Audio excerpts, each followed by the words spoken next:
زمین پر عبادت کرنے والا کوئی باقی نہیں رہے گا۔ مولا کریم میری زندگی کی محنت ہے جو 313 کی شکل میں یا 314 کی شکل میں لے کر کے حاضر ہوا ہوں، اللہ اس کی لاج رکھتے ہوئے مدد فرما دینا۔ اور کب کب آ گئے، صدیق اکبر نے آپ کو تھاما اور عرض کیا یا رسول اللہ، اللہ کی مدد آ گئی، اب آپ زیادہ۔ نحمدہ و نصلی علی رسولہ الکریم، اما بعد۔ اعوذ باللہ من الشیطان الرجیم، بسم اللہ الرحمن الرحیم۔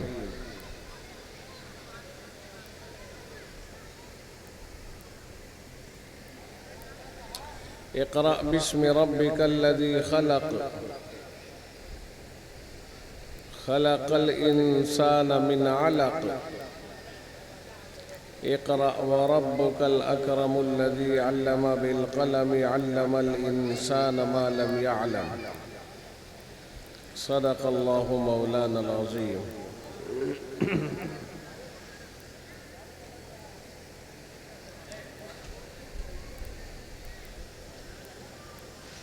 وقال النبي صلى الله عليه وسلم خيركم من تعلم القرآن وعلمه، او كما قال عليه الصلاة والسلام۔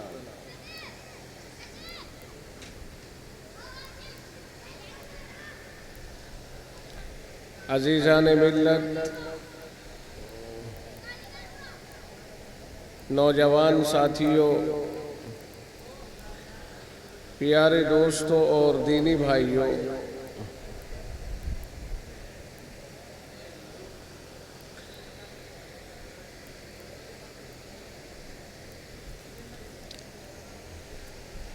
مغرب کے بعد سے یہ پروگرام شروع ہوا اور 9:30 بج گئے۔ اب تسلسل سے پروگرام چل رہا ہے۔ کچھ بچوں کا پروگرام پیش کیا گیا اور باقی تو ہمارے کمانڈر صاحب ہیں، اور ویسے بھی نام بھی بہت مضبوط، شیر خان انہوں نے سنبھالی رکھی ہے۔ آج مجھے قاری شیر خان صاحب کی نظامت سن کر بہت رشک ہو رہا تھا، بڑا حوصلہ، آواز میں بڑی بلندی اور معلومات کا ایک ٹھاٹھے مارتا ہوا سمندر۔ ایسا محسوس ہوتا ہے کہ اگر کوئی مقرر نہ بھی ہو اور یہ طے کر دیا جائے کہ جلسہ 12 بجے تک چلے گا، تو قاری شیر خان صاحب انشاءاللہ العزیز سب کی ضرورت پوری کر دیں گے۔ اللہ نے یہ حوصلہ ان کو عطا فرمایا ہے۔ دیکھو، جب کوئی کسی میدان میں قدم رکھتا ہے تو اللہ تعالیٰ اسے نواز دیتا ہے۔ انہوں نے حوصلہ کیا، آہستہ آہستہ آگے بڑھے، اور آج اللہ کا شکر ہے یہ اس نہج پر پہنچ گئے کہ تو 4 گھنٹے ان کے لیے کوئی معنی نہیں رکھتے ہیں۔ جن کے لیے جتنا وقت لگانے کے لیے 2-3 مقررین کو ڈھونڈنا پڑتا ہے، اللہ رب العزت نے اکیلوں سے ان سے اتنا کام لے لیا اور لے رہا ہے۔ تو حوصلے کی بات ہے، بلند حوصلے سے یہ نظامت کو قبول فرماتے ہیں اور اس کے بعد محنت سے نظامت کرتے ہیں، بہت محنت سے نظامت۔ مجھے بہت اچھا لگا آج ان کا نظامت کرنے کا جو طرز اور ترتیب ہے، وہ آج ماشاءاللہ پہلے جتنے دن انہوں نے کی ہے، جو میں نے سنی ہے، آج مجھے سب سے بہتر لگی ہے۔ اللہم مزید فزید، اللہ تعالیٰ ان کے حوصلوں میں جلا بخشے، اللہ تعالیٰ ان کو ترقیات سے نوازے، اور اللہ کا شکر ہے ہم تو اس پر فخر کرتے ہیں، مختلف صوبوں میں صرف نظامت کے لیے بلائے جاتے ہیں، اور پنجاب وغیرہ میں تو بہت زیادہ مقبول ہیں، اور یہ علاقہ پورا کا پورا ان کا گویا مفتوحہ علاقہ ہے. اس علاقے کے شہ سوار ہیں. جو جس کام کے لیے کوشش کرتا ہے اللہ اسے اس کام میں ترقی عطا فرماتا ہے اور اس کو اس کام میں خوب آگے بڑھا دیتا ہے. آپ حضرات یہاں جلسہ سننے کے لیے حاضر ہوئے نوجوان ماشاءاللہ. ابھی تک تو مجھے کوئی بڑی عمر کا نظر نہیں آ رہا. ایک ہے، دو، تین ہو گئے بھائی، چار آدمی پورے مجمع کے اندر بڑی عمر کے نظر آئے. جہاں تک میں نے غور کیا ایک 5ویں اور تشریف لے آئے. 5 آدمی پورے جلسے میں بڑی عمر کے ہیں اور اس سے زیادہ کی ہمیں ضرورت بھی نہ ہے. 5 تو بہت بیٹھے ہیں. 5 ہی نمازیں ہیں. اللہ نے 5 نمازیں فرض کی ہیں اور 5 ہی ہمیں ہمارے معزز مل گئے. باقی سب نوجوان ہیں. آج کے اس جلسے کی خاص خصوصیت یہ ہے کہ اس جلسے میں نوجوان زیادہ ہیں اور میں کرسی جو ہے چلو میرے حساب سے بڑھ نہیں رہی اور میں دیکھ رہا ہوں. نہیں آپ کو بھی تو ضرورت پڑے گی اس کی. لائیے اس سے بات ہی سمجھ میں نہیں آئی. ہاں یہ دباؤ مارنا اصل میں صوفہ.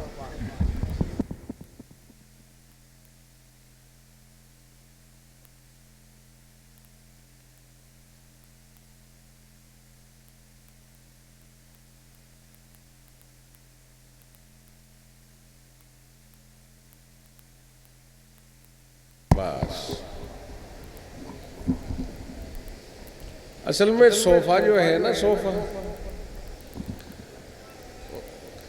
اب میں نے سوچا جہاں بیٹھ گیا یہاں کام چلے گا، مگر نہیں، تھوڑا سرک گیا آگے پیچھے نہیں چھوڑ رہا. میں نے کہا نا بھائی اس پہ کام نہیں چلے گا. تھوڑی سی آواز کی جو گونج ہے نا وہ کم کر لو ورنہ سمجھ میں نہیں آئے گا.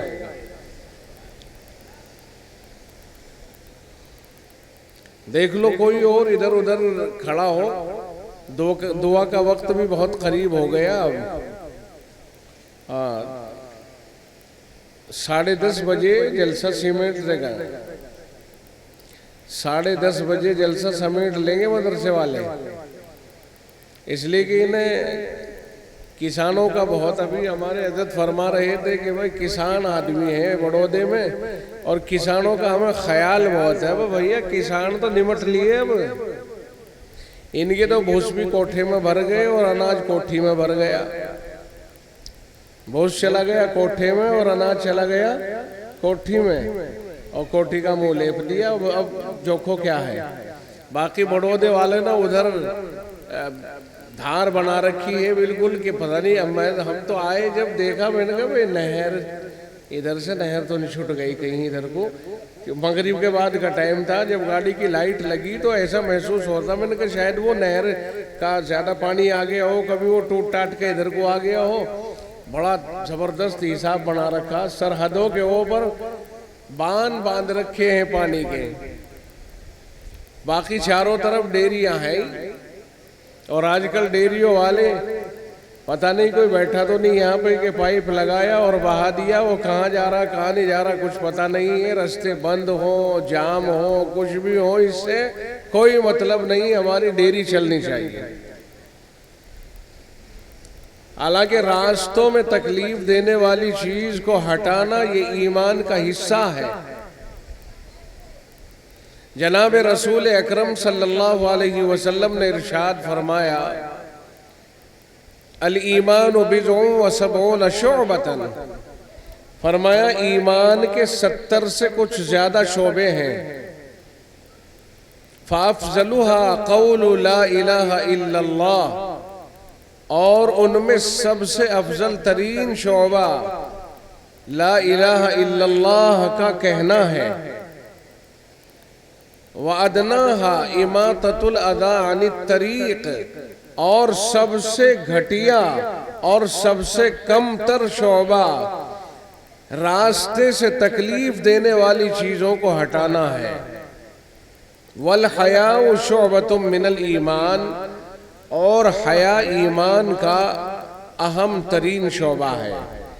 یہ ہے رسول اکرم صلی اللہ علیہ وسلم کا فرمان گرامی، جس میں لا الہ الا اللہ کو سب سے اہم شعبہ قرار دیا، کیونکہ لا الہ الا اللہ کے بغیر تو مسئلہ ہی حل نہیں ہوتا ہے۔ جب تک آدمی کلمہ نہیں پڑھے گا تو ایمان میں کیسے داخل ہوگا، جنت کا کیسے مستحق بنے گا؟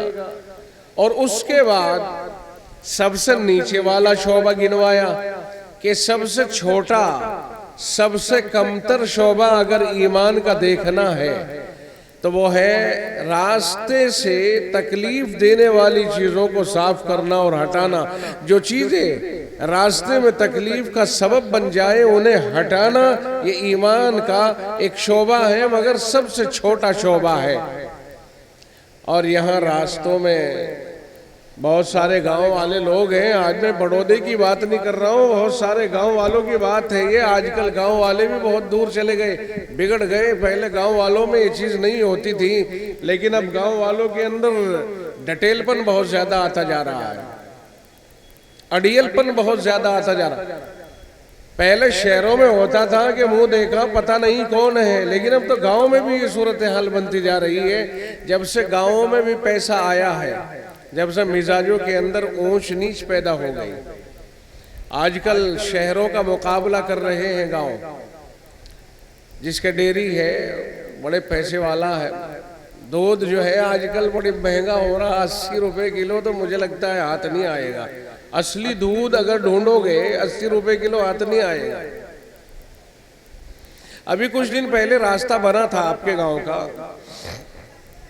ہمارے ذہن میں یہ آتی تھی کہ اب یہ راستہ انشاءاللہ 10 سال تک کہیں نہیں جائے گا، لیکن آج جو آ کر کے دیکھا ہے ہم نے تو راستے کی صورت ایسی بنی ہوئی ہے کہ وہ دنیا بھر کا پانی اس کے اوپر چڑھا ہوا ہے۔ آخر یہ ہماری کمی، ہماری کوتاہیوں کی وجہ سے ہوا ہے۔ ذمہ دار کوئی نہ کوئی تو ضرور ہوگا اس کا، ایسا تو ہو نہیں سکتا کہ کوئی ذمہ دار نہ ہو، مناسب نہیں لگتا ہے۔ گاؤں کی شان خراب ہوتی ہے، اس سے گاؤں کا نام خراب ہوتا ہے۔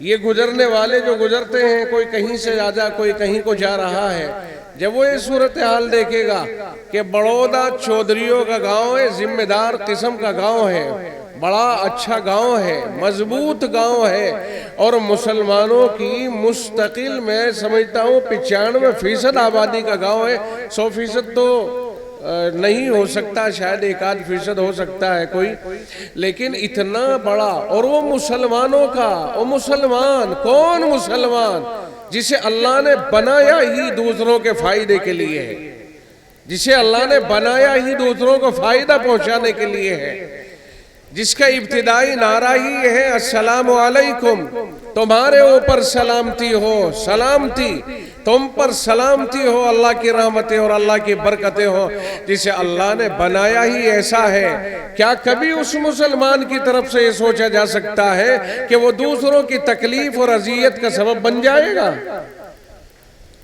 ایسا تو نہیں سوچا جا سکتا، لیکن معلوم نہیں مسلمان آہستہ آہستہ اپنے وقار سے نیچے اترتا جا رہا ہے۔ جس معیار کے اوپر اسے اللہ اور اس کے رسول نے پہنچایا تھا، اس معیار کو باقی نہیں رکھ سکا اور اس سے نیچے اتر گیا۔ کہنے کے لیے کہتے ہیں کہ مسلم مسلم، آخر مسلم اگر اکٹھے ہو جائیں تو صورتحال بڑی عجیب ہو جائے گی۔ میں سمجھتا ہوں کہ ایک مسلمان کی ذمہ داری بنتی ہے کہ وہ اپنے آپ کو دوسروں کو تکلیف دینے سے 100% بچائے، اللہ کی نعمتوں کا استعمال کرے، استحصال نہ کرے۔ اللہ تعالیٰ اپنی نعمتوں کے بارے میں سوال کرے گا۔ اللہ تعالیٰ نے ہر آدمی کو ذمہ دار بنایا ہے۔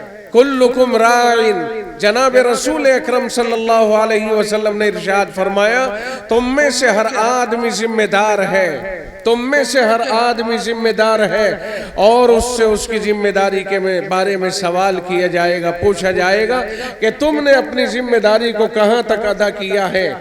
ہر آدمی ذمہ دار ہے، گاؤں کا پردھان ذمہ دار ہے کہ گاؤں میں کیا ہو رہا ہے کیا نہیں ہو رہا ہے، منہ دیکھ کر کے اگر کام کرتا ہے تو اللہ کے یہاں سوال کا جواب دینا ہوگا اور وہ جواب دہ ہوگا، اور اللہ کے یہاں پکڑ ہوگی اور گرفتاری ہوگی کہ تمہیں ہم نے ذمہ دار بنایا تھا، تم نے اپنی ذمہ داری کو کہاں تک ادا کیا ہے۔ یہ ذمہ داریاں بڑے سے لے کر چھوٹے تک ہر آدمی کے سر آتی ہے۔ گھر کا ذمہ دار اپنے ماتحتوں کے اوپر ہوتا ہے، وہ اپنے ماتحتوں کے لیے ذمہ دار ہے کہ تمہارے ماتحتی میں ان کے اندر خرابیاں کیوں پیدا ہوئی۔ میرے بھائی اپنی ذمہ داریوں کا احساس کریں اور اپنی ذمہ داریوں کو سمجھنے کی کوشش کریں کہ کہیں ایسا نہ ہو کل قیامت کے دن رسوائیوں کا سامنا کرنا پڑے۔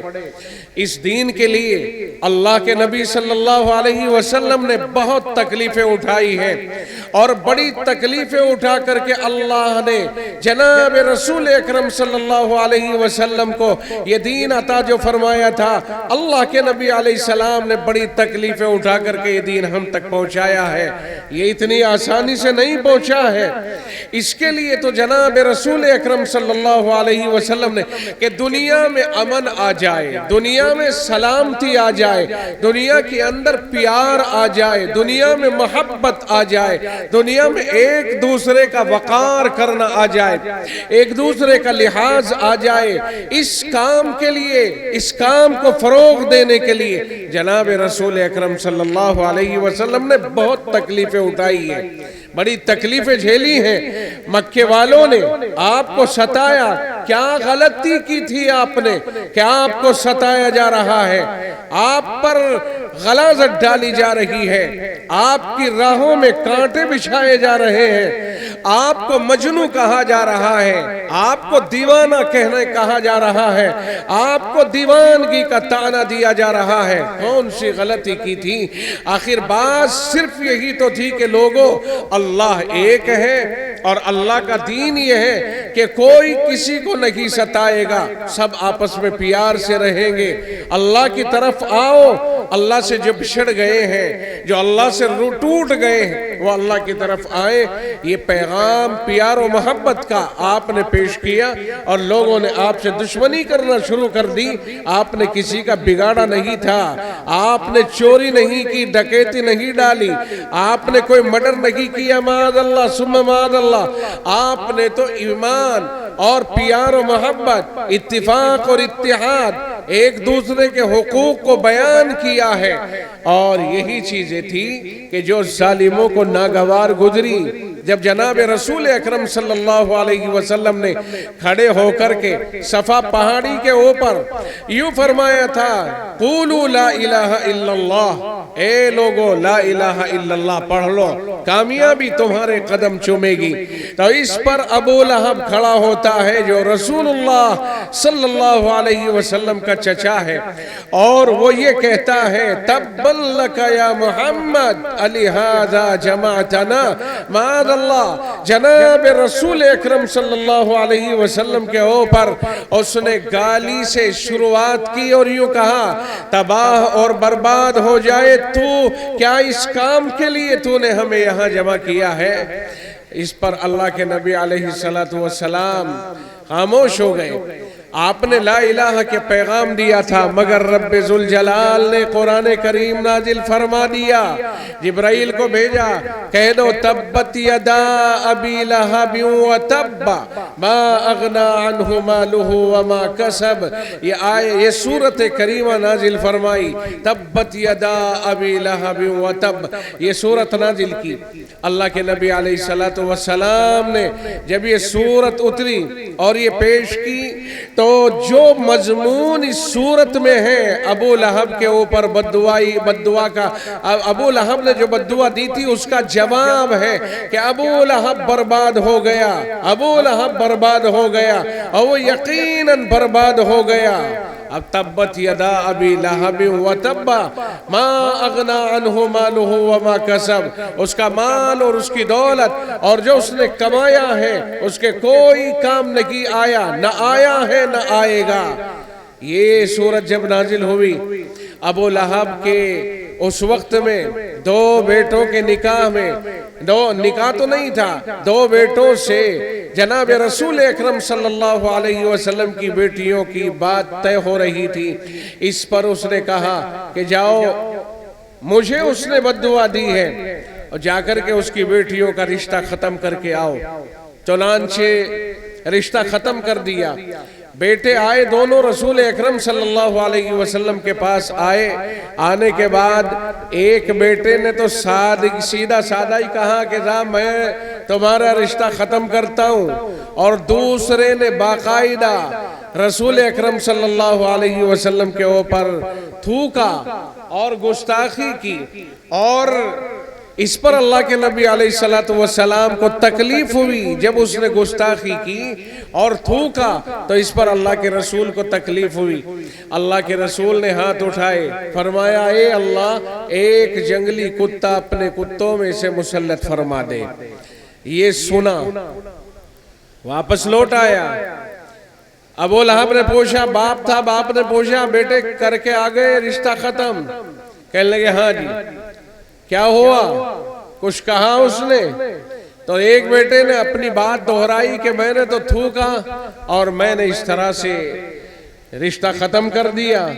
اس پر انہوں نے یہ کہا کہ اے اللہ تو اپنے جنگلی کتوں میں سے ایک کتا اس کے اوپر مسلط فرما دے۔ اب دیکھیے، ایک طرف ہم مسلمان ہیں، دین و شریعت کے اوپر کتنا مضبوط یقین ہے وہ ہم جانتے ہیں، اور دوسری طرف وہ رسول اللہ کے زمانے کا جاہل و کافر ہے۔ اس نے جب یہ بات سنی کہ یہ کہا ہے نا، یہ کہہ دیا اس نے، کہا ہاں، کہا تو بیٹے سن لے، جو اس نے کہہ دیا ہے اب وہ ٹل نہیں سکتا ہے، وہ ہو کر رہے گا، لیکن میں تیرا باپ ہوں اس لیے تدبیر کر رہا ہوں تجھے بچانے کی۔ اور تدبیر اس نے یہ کی ابو لہب نے کہ جو قافلہ ملک شام جا رہا تھا، مکہ مکرمہ سے اس قافلے کے سردار سے بات کی، وہ کہا کہ دیکھو ایک کام کرو، میرے اس بیٹے کو تم لے کے جاؤ، اپنے ساتھ لے کے جاؤ، اور جہاں پڑاؤ ڈالو گے اسے بیچ میں رکھنا، اور اس کے چاروں طرف تم رہنا، چاروں طرف پھر سامان رکھنا، پھر چاروں طرف جانوروں کو رکھنا، اس طرح حصار میں اور حفاظت میں اس بیٹے کو رکھنا۔ چنانچہ قافلے والے چلے، کیونکہ اس کے ذہن میں یہ تھی کہ یہ جو بددعا دی گئی ہے اس کا اثر ہو سکتا ہے مکے کے اطراف میں یا مکے کی آبادی میں ہو، اور باہر جب دور جائے تو اس کا اثر نہ پڑے۔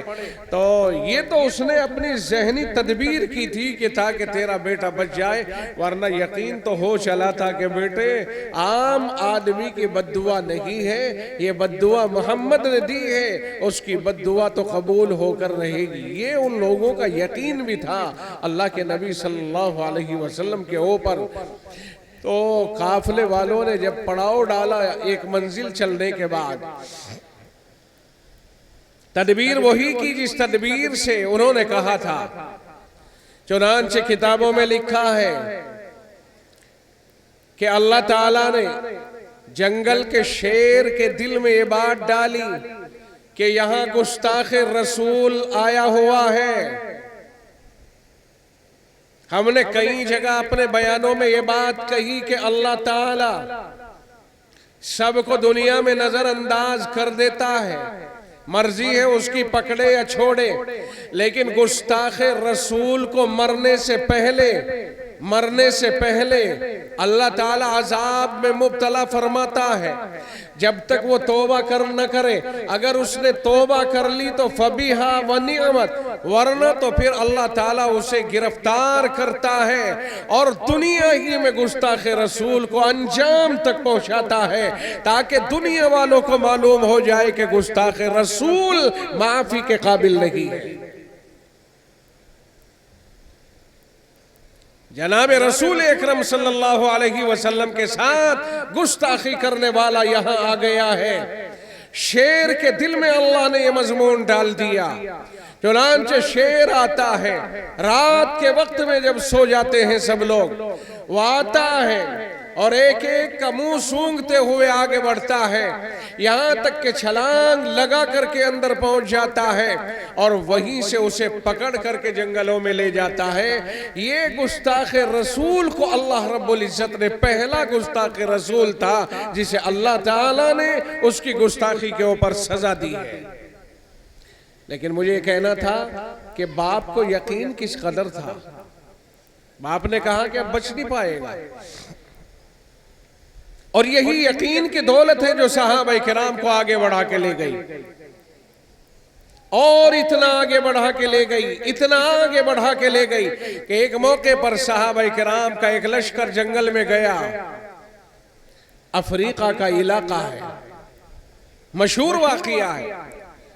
عقبہ ابن عامر رضی اللہ تعالیٰ عنہ اس قافلے کے سردار ہیں۔ اب یقین دیکھیں صحابہ کا، یقین سے سب چیزیں ہوتی ہیں بھائی۔ یقین اگر نہیں ہے تو کوئی فائدہ نہیں ہوگا۔ قرآن کریم سینے میں رکھ لو یا سر پہ رکھ لو، اگر یقین نہیں ہے تو بس یوں ہی ہے، اور اگر یقین ہے تو پھر آدمی کہیں سے کہیں نکل جاتا ہے۔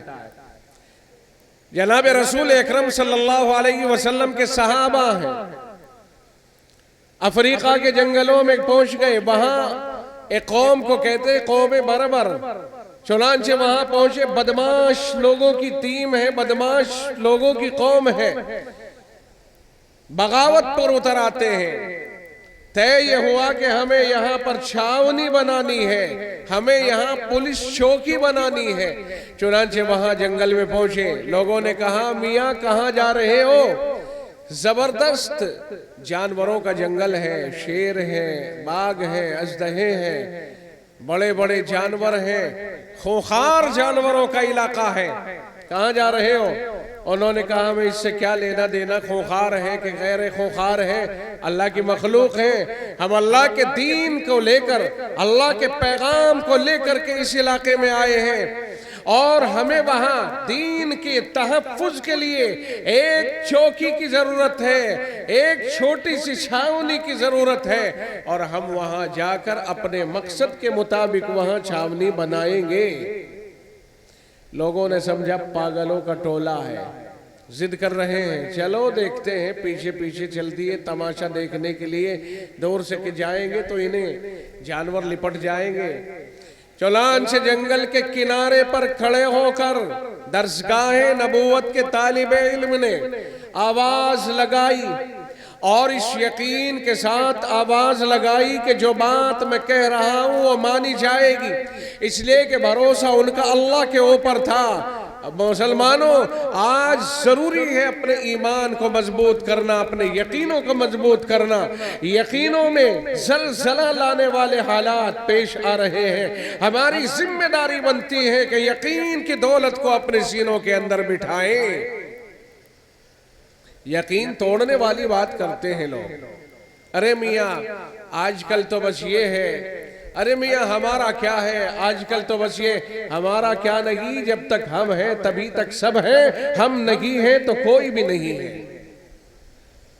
یہ ہمارا یقین ہے، یہ ہمارا عقیدہ ہے کہ کائنات اگر قائم اور دائم ہے تو وہ صرف ایمان و یقین والوں کے دم پر ہے۔ اللہ تعالیٰ نے ان کے یقین کی بنیاد پر اس دنیا کو باقی رکھا ہوا ہے، اللہ نے اپنے نام کی بنیاد پر اس دنیا کو باقی رکھا ہے، اور نام لیتا ہے اللہ کا مسلمان۔ اس لیے جب تک ایک بھی مسلمان دنیا میں ہے اس وقت تک یہ دنیا قائم ہے، اور جب کوئی مسلمان نہیں رہے گا تو دنیا اللہ نے اپنے دشمنوں کے لیے نہیں بنائی ہے، اللہ نے اپنے نام لیواؤں کی وجہ سے آباد رکھی ہے۔ ہمارا اس پر یقین ہے اور یقین رہنا چاہیے، اور ہر مسلمان کو اس یقین سے اپنے دل اور اپنے دماغ کو معمور رکھنا چاہیے۔ ہمارا اس کے خلاف یقین نہیں ہے، اور جہاں تک کوئی قد کا حال آ رہا ہے، کوئی ایک تو واقعہ پیش آ رہا کہ صاحب ٹرین میں کوئی واقعہ پیش آ گیا، یا کہیں چلتے چلاتے کوئی واقعہ پیش آ گیا، تو ایسے واقعات سے گھبرانے کی کوئی ضرورت نہیں ہے۔ یہ واقعات تو آتے ہی تجھے اونچا اڑانے کے لیے ہے۔ وہ بات یہ کیا ہے، وہ تن دیے باد مخالف سے نہ گھبرانا اے عقاب. کیا کہا شاعر نے؟ تن دیے باد مخالف سے نہ گھبرانا اے عقاب، یہ تو چلتی ہے تجھے اونچا اڑانے کے لیے. جب تک کوئی چھیڑ چھاڑ نہیں ہوگی تو ہمارے ایمان میں حرکت بھی نہیں آئے گی. معمولی درجے کی چھیڑ چھاڑ پر ایک دوسرے کا دل توڑنے کی ضرورت نہیں. حالات ہوا کرتے ہیں، آتے رہتے ہیں. آج کل واٹس ایپ کی دنیا میں اس طرح کے مضامین شائع کر رہے ہیں کہ صاحب مسلمانوں کو جینے نہیں دیا جا رہا ہے، یہ نہیں کیا جا رہا، یہ نہیں. ارے بابا، مسلمان تو سینہ ٹھوک کر کے جی رہا ہے، سینہ چھوڑا کر کے جی رہا ہے. کون کہتا ہے کہ مسلمان عزت کے ساتھ نہیں جی رہا ہے؟ الحمدللہ مسلمان اس ملک کے اندر باعزت شہری ہے اور باعزت شہری بن کے رہے گا. اور جب تک عزت دار ہے یہ دنیا ہے، اور جب عزت ختم ہو جائے گی مسلمان کی، اللہ ہی اپنے پاس بلا لے گا، ختم کر دے گا. یہ خامہ خواہ کی باتیں ہیں. لوگ کہتے پھر رہے ہیں کہ جہاں مسلمانوں کو یہ کیا جا رہا، یہ کیا جا رہا. مسلمان بھی اپنی کمزوریاں دیکھ لے. مسلمان کس قدر کمزوریوں میں مبتلا ہو گیا ہے، غفلتوں میں مبتلا ہو گیا. پکے سچے مسلمانوں کے اوپر کوئی آفت نہیں ہے. جناب رسول اکرم صلی اللہ علیہ وسلم کا فرمان گرامی ہے. آقا نے فرمایا اعمالکم امالکم، تمہارے اعمال ہی تمہارے حاکم ہیں، تمہارے اعمال تمہارے حاکم ہیں. جیسے اعمال کرو گے اللہ تعالیٰ ویسے ہی حاکم مسلط فرما دے گا. رب ذوالجلال اگر اعمال صالحہ کی برکت سے ایک جنتی کو جنت میں 70-72 حوریں دینے پر اگر قادر ہے تو وہی پروردگار ظالم کو اور گناہگار کو اس کے گناہوں کی سزا کے طور پر اس کے اوپر ظالم حاکم مسلط کرنے پر بھی قادر ہے. فیصلے آسمانوں سے ہوتے ہیں، یاد رکھنا. فیصلے زمینوں سے نہیں ہوتے. اور زمینی پارلیمنٹیں یہ کسی کا کچھ بگاڑنے کے لیے نہیں ہوتی ہیں، نہ ان کے ہاتھ میں کچھ ہوتا ہے. فیصلے آقا اللہ آسمانوں سے کرتا ہے، نافذ روئے زمین کے اوپر ہوتے ہیں. اعمال اچھے کر کے تو دیکھو. عقبہ ابن عامر کیا خیال ہے، جناب رسول اکرم صلی اللہ علیہ وسلم کا شاگرد ہے، اور کنارے پر جنگل کے کھڑے ہو کر کے کہتا ہے ایتھا الحشرات والسباع نحن اصحاب رسول اللہ صلی اللہ علیہ وسلم فرحلوا فإنا نازلون فمن وجدنا بعد قتلنا. کیا کہتا ہے صحابی رسول؟ کہتا ہے کہ آؤ جنگل کے جانوروں اور درندوں، تم جنگل کو خالی کرو، ہمیں یہاں پر اپنا کچھ کام کرنا ہے، پڑاؤ ڈالنا ہے، ہمیں پولیس چوکی بنانی ہے، ہمیں نگرانی کے لیے یہاں پولیس پوائنٹ بنانا ہے. تم جنگل کو خالی کر کے ہمارے حوالے کرو. اور یہ آواز سننے کے بعد اگر اس کی تعمیل نہیں کی گئی، اگر اس آواز کو سننے کے بعد کوئی جانور جنگل میں باقی رہا اور اس نے ڈھٹیل پن سے کام لینے کی کوشش کی اور اس نے ہماری تابعداری کرنے میں ذرا بھی غفلت سے کام لیا، تو پھر ہماری تلوار ہوگی اور اس کا تن ہوگا، اور ہم یک طرفہ قتل عام شروع کریں گے. کسی کے اوپر کوئی کسی قسم کا رحم نہیں کریں گے. یہ آواز سننے کے بعد کون سی آواز تھی وہ، اور کون سی تاثیر تھی، کون سا جادو تھا آواز کے اندر، کہ ہر جانور تعمیل حکم کے لیے تیار ہی نہیں ہوا بلکہ تعمیل کرتا چلا گیا. جنگل خالی کیے، اژدہے جا رہے ہیں، شیر جا رہے ہیں، بھیڑیے جا رہے ہیں، ہر جانور اس سارے جنگل کو خالی کر کے نکلا جا رہا ہے. یہ کیا چیز ہے؟ یہ وہی ایمان تھا، وہی یقین تھا جو اللہ کے رسول صلی اللہ علیہ وسلم نے انہیں دیا تھا. یقین کی دولت سے جب ہمارے دل و دماغ خالی ہو جائیں گے اور خوف و ذلت ہمارے اوپر چڑھ جائے گا، خوف اور ڈر ہمارے اوپر مسلط ہو جائے گا، تو صورتحال جو بن رہی ہے ابھی تو کچھ بھی نہیں، اس سے آگے بہت کچھ بن جائے گا. مسلمان خوف کب نہیں بنا. مسلمان کو اللہ تعالیٰ نے بزدلی نہیں دی ہے. یہ بزدلی منافق کا شیوا ہے. یاد رکھنا منافق کبھی عزیز نہیں ہوتا، منافق کو کبھی عزت نصیب نہیں ہوتی ہے. منافق رسول اللہ کے زمانے میں بھی ذلیل تھا اور ہر زمانے میں ذلیل رہا. آج بھی منافق ذلیل ہے، مومن کبھی ذلیل نہیں ہوتا ہے. وہ تو اللہ تعالی مومن کے لیے تو عزت کے شامیانے گاڑ دیتا ہے، مومن ہی کے لیے تو عزت ہے. رب کہتا ہے وَلِلَّهِ الْعِزَّةُ وَلِرَسُولِهِ وَلِلْمُؤْمِنِينَ. فرمایا عزت تو در حقیقت اصل میں اللہ ہی کے واسطے ہے، اور اللہ کے واسطے سے رسول کے لیے عزت ہے، اور رسول اور اللہ کے واسطے سے مومنین کے لیے عزت ہے. وَلَكِنَّ الْمُنَافِقِينَ لَا يَعْلَمُونَ. فرمایا منافق اس عزت کو نہیں جانتے ہیں. بے عزتی مسلمان کی نہیں منافق کی ہوا کرتی ہے. اگر کوئی یہ کہتا ہے مسلمان اس وقت میں ذلیل و خوار ہو رہا ہے تو اپنے ایمان کو اندر سے جانچ کر کے دیکھے کہ ایمان کتنی ڈگری اس کے پاس موجود ہے. ایمان کو جانچیں، اندازہ ہو جائے گا کہ ایمان والا ہے کہ کیسا ہے. جتنا مضبوط ایمان ہوگا اتنا ہی اللہ کی طرف سے جانچ بھی آتی ہے. جانچ میں اللہ تعالی ہمیں جانچ سے محفوظ فرما لے. بہرحال میں عرض کر رہا کہ اپنے ایمان مضبوط کرنے کی کوشش کریں. ایک کافر، ایک ظالم، ایک دین کا دشمن، ایک رسول کا دشمن ابو لہب یہ کہتا ہے بیٹے جو بات محمد نے کہہ دی ہے وہ پتھر پر لکیر ہے ہو کر کے رہے گی. اور آج مسلمان ہے سجدوں میں پیشانی رگڑتا ہے، سب کچھ کرتا ہے، لیکن یقین کی وہ دولت اس کے پاس موجود نہیں ہے. وہاں کلمہ نہیں تھا مگر رسول اللہ کی صداقت کا لوہا ہر ایک کافر مانتا تھا. ابو جہل سے ولید ابن المغیرہ نے کہا تھا کہ ہشام، اصل میں ہشام نام تھا اس کا، ہشام یہ بتاؤ تم محمد کو برا کہتے ہو، معاذ اللہ صلی اللہ علیہ وسلم، تم اسے برا کہتے ہو، گالی دیتے ہو، شاعر کہتے ہو، کاہن کہتے ہو، مجنون کہتے ہو، کیا یہ جھوٹا ہے؟ تو ابو جہل نے صاف کہا تھا، کلیئر کہا تھا کہ محمد جھوٹا نہیں ہے. ابو جہل نے کلیئر کر دیا تھا کہ محمد جھوٹا نہیں ہے. کافر جب جھوٹا نہیں ہے تو مانتے کیوں نہیں؟ تو یہ کہا تھا ہاں مانتے نہیں ہیں، اس کی ایک وجہ ہے. کیا وجہ ہے؟ کہنے لگ گیا کہ ان کے اور ہمارے یہ خاندانوں میں جو ہے نا رقابتیں بھی ہوتی ہیں، تھوک ہوتے ہیں نا، یہ تھوک ان میں آپس میں لگی ہوئی بھی رہتی ہے کہ ہم اس سے کم ہیں کیا.